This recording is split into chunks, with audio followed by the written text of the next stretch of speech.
दोस्तों, आपका हमारे YouTube चैनल में स्वागत है। आज हम कुछ इतिहास की पुरानी बातें करेंगे, कुछ पुराने समय की बातें करेंगे, कुछ नए समय की बातें करेंगे और देखेंगे क्या पुराना समय सही था या अब का समय सही है। किन चीज़ों में पुराना समय सही था, किन चीज़ों में अब का समय सही है। हम उस पुराने समय से लेके चलेंगे जब लोग एक कबीलों में हुआ करते थे, कबीलों में रहा करते थे, छोटे छोटे गुटों में रहा करते थे। धीरे धीरे उन गुटों में कुछ बड़े गुट लूट मार करने लगे, डकैती वगैरह डालने लगे और छोटे कबीलों को लूटने लगे। तो लोगों ने बड़े कबीले, बड़े गुट बनाने चालू कर दिए। फिर धीरे धीरे वो गुट बनते बनते बड़े समुदाय बन गए। बड़े समुदाय बनते बनते उनके मुखिया चुने गए। मुखिया चुनने के बाद में फिर बड़ा उनका प्रधान चुना गया। चुनने के बाद में उसने एक सेना का निर्माण करा और सेना का निर्माण करके उसने फिर बड़े बड़े कबीलों को लूटना चालू कर दिया। तो फिर लोगों ने एक बड़े बड़े अपने राज्य बनाने लगे और जगह जगह क्षेत्रीय राजा के तौर पर रहने लगे और किलों का निर्माण करने लगे। लेकिन हुआ क्या कि फिर वो किलों का निर्माण हुआ, लूट मार चलने लगी, राजा एक दूसरे को लूटने लगे और फिर वो धीरे धीरे एक दूसरे देशों में भी जाने लगे, दूर दूर तक जाने लगे।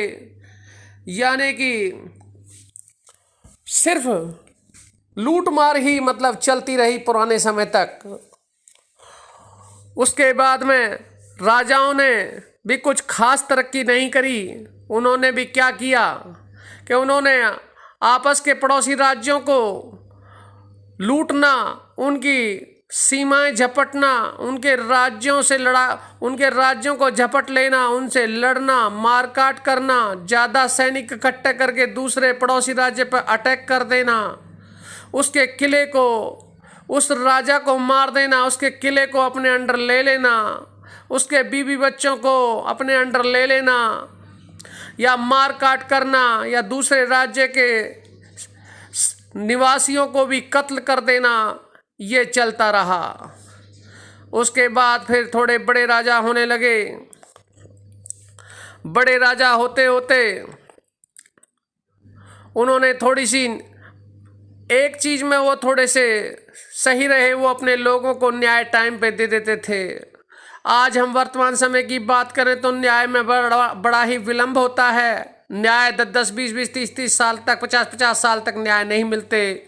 अदालतों में मुकदमे चलते रहते हैं। लेकिन उस समय राजा न्याय शीघ्रता से कर देते थे। लेकिन अब वो वाली बात नहीं है, न्याय के प्रति वो वाली बात नहीं है। लेकिन आगे सुनो, फिर उन राजाओं ने क्या किया कि राजा आपस में लड़ते चले गए, छोटे से छोटे राज्य बनते चले गए, आपस में राज्य टूटते चले गए, भेद होते चले गए। फिर एक देश दूसरे देश पर अटैक करता चला गया, शक्तिशाली राज्य दूसरे राज्यों को छीनता चला गया। देखने में ये आया कि एक किस्म से लूट ही मचती रही।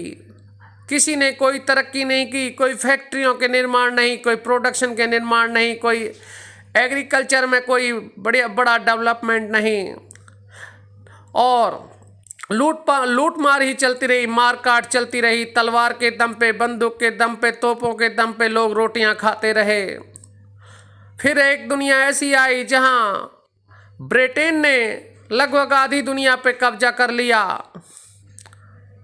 फिर उसके बाद लोगों में फिर गुस्सा, फिर लोग एक गुस्से में भर के फिर आज़ादी मांगने लगे।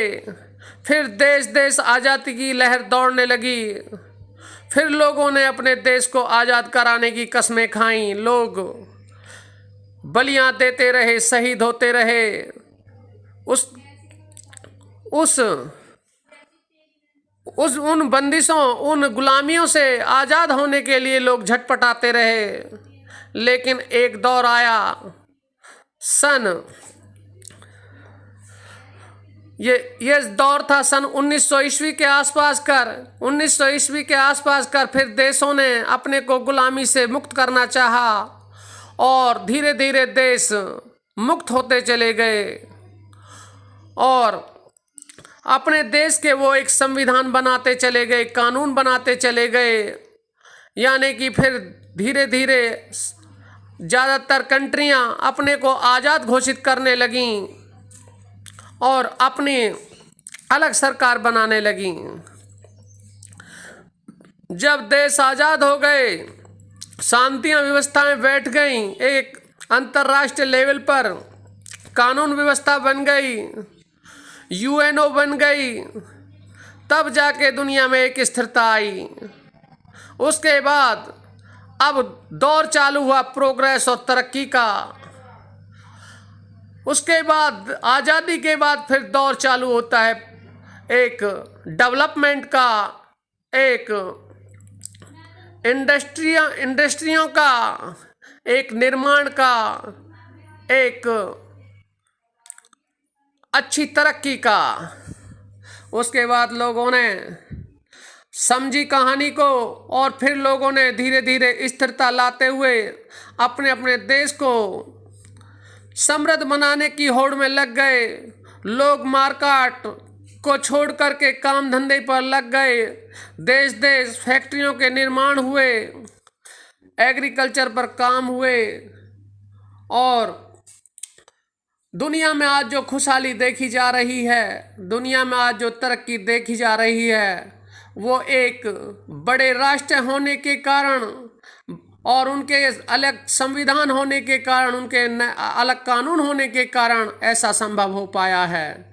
नहीं तो छोटे राज्य आपस में लड़ते रहते थे, मार काट मचती रहती थी। वो उसके किले को छीनता रहता था, वो उसके किले को छीनता रहता था। चारों तरफ मार काट अफरा तफरी का माहौल था।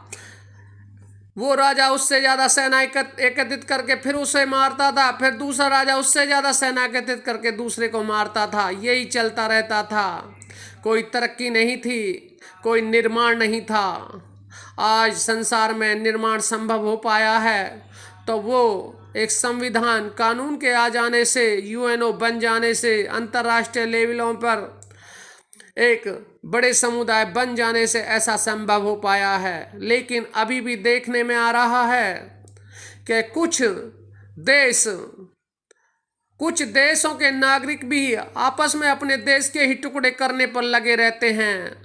वो फिर दोबारा से वो क्षेत्रीय राजाओं जैसे राज्य बनाना चाहते हैं। फिर वो अपने देशों को छोटे छोटे टुकड़ों में काटना चाहते हैं और वो फिर वही पुराना वाला पैनिक माहौल बनाना चाहते हैं।